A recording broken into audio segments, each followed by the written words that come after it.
Electrochemistry is the branch of chemistry that deals with relationships between chemical and electrical phenomena.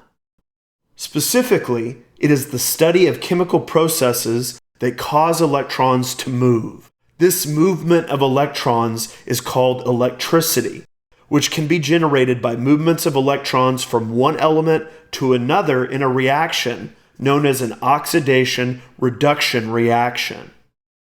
For our focus in this lecture, we will concentrate on the splitting apart of compounds when electricity passes through the solutions involved. This is called electrolysis, which literally means splitting or breaking with electricity.